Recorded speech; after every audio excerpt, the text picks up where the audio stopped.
प्रसार माध्यमातून चालू घडामोडी पाहण्यासाठी न्यूज केंद्र चॅनलला लाईक व सबस्क्राईब करा।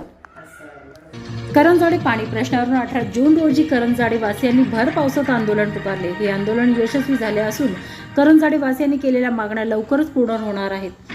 सिडकोच्या गलथान कारभारामुळे करंजाडे वासियांचा पाण्याचा प्रश्न अद्यापही निकाली न निघाल्याने त्यांच्या विरोधात करंजाडे वासियांनी भर पावसात उतरून सिडकोचा निषेध केला। सामाजिक कार्यकर्ते विनोद साबळे, माजी सरपंच रामेश्वर आंग्रे यांच्यासह मोठ्या प्रमाणात माता भगिनी व येथील नागरिक सकाळी JNPT हायवे रस्ता रोको करण्यासाठी रस्त्यावर उतरले होते व त्यांनी धडक मोर्चा काढून सिडकोच्या गलथान कारभाराचा पाडाच वाचला। करंजाडे पाणी समस्येवर स्वतंत्र हेल्पलाईन सुरू करण्यात यावी। करंजाडे पाणी पुरवठा अधिकारी राहुल सरोदे यांच्या विरोधात रहिवाशांच्या अनेक तक्रारी आहेत, त्यांच्या जागी नवीन अधिकाऱ्यांची नेमणूक करण्यात यावी या मागण्या येथील रहिवाशांमार्फत करण्यात आल्या।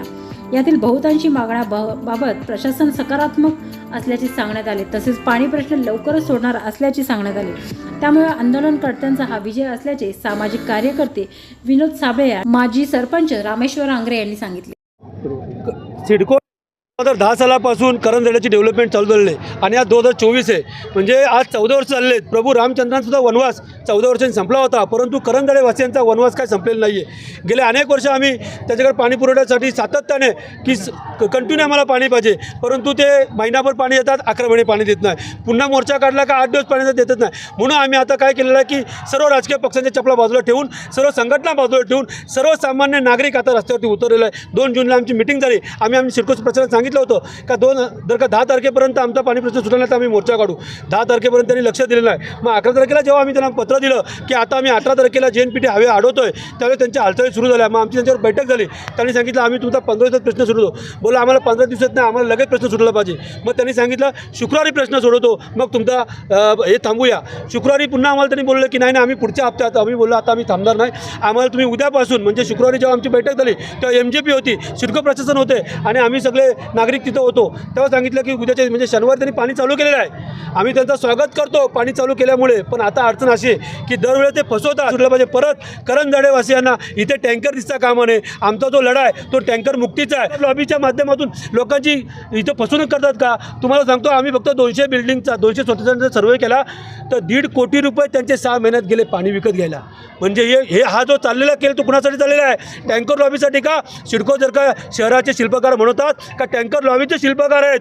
हा प्रश्न आमचा त्यांना आहे। म्हणून आता जो प्रश्न सुटला तो कायमस्वरूपी सुटला पाहिजे, अन्यथा आज तर आमचा आहेच, आणखी आंदोलन होते। हा आमचा सर्वसामान्य नागरिकांचा पहिला मोर्चा आहे आणि या मोर्चातून जर का नाही सुटला तर आम्ही विधान भवनावर धडकणार आहोत। या सिडको कशी नालायक आहे, कशी नालायकपणा करते, लोकांना पाणी वाचून वंचित ठेवते, ते आम्ही संपूर्ण जगाला दाखवून देणार आहोत। ते खासदार आहेत, पण त्यांनी काय सांगितलं माहिती आहे का?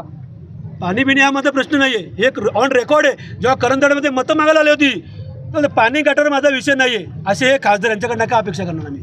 म्हणजे तुम्ही विचार करा, जे लोक इथं 1.25 लाख लोक राहतात, पाणी प्रश्न माझ्यासाठी आम्ही फक्त संसदेत कायदा बनवण्यासाठी, कुठला कायदा बनवून आहे ते खासदारालाच माहिती असेल।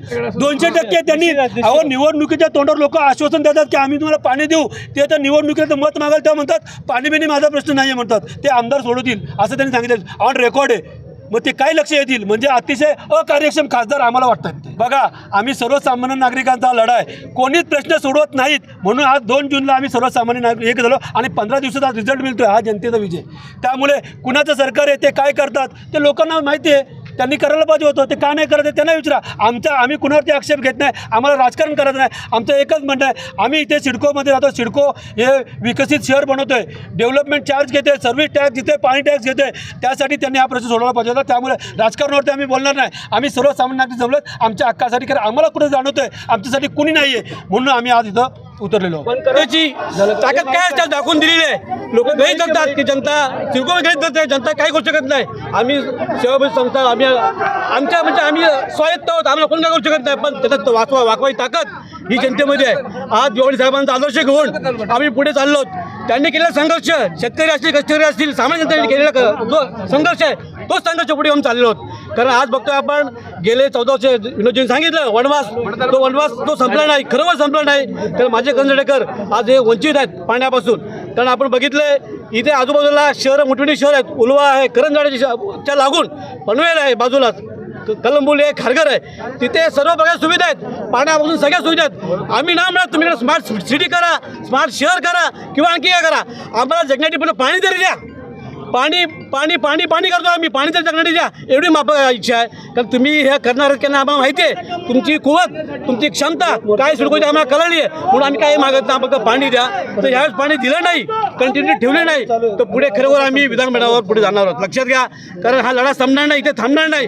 आज जरी आमची फसवणूक झाली, वेळोवेळी आमची जी फसवणूक केलेली आहे, मागे असा आम्ही आक्रोश मोर्चा नेला होता, तेव्हाही त्यांनी आम्हाला गाजर दाखवलं, काही उपाययोजना करू, उपाययोजना सांगितलं, केल्या नाहीत, अजून अपुऱ्या आहेत. तर पुन्हा एकदा सांगतोय, त्यांनी जर पुन्हा बसून केली तर पुन्हा आम्ही विधानमंडळावर जाणार आहोत आणि मोठ्या संख्येने. आता तर ठीक आहे, हे पिक्चर आहे, ट्रेलर आहे, अजून पिक्चर तो बाकी आहे, म्हणून सगळ्यांना विनंती आहे. धन्यवाद.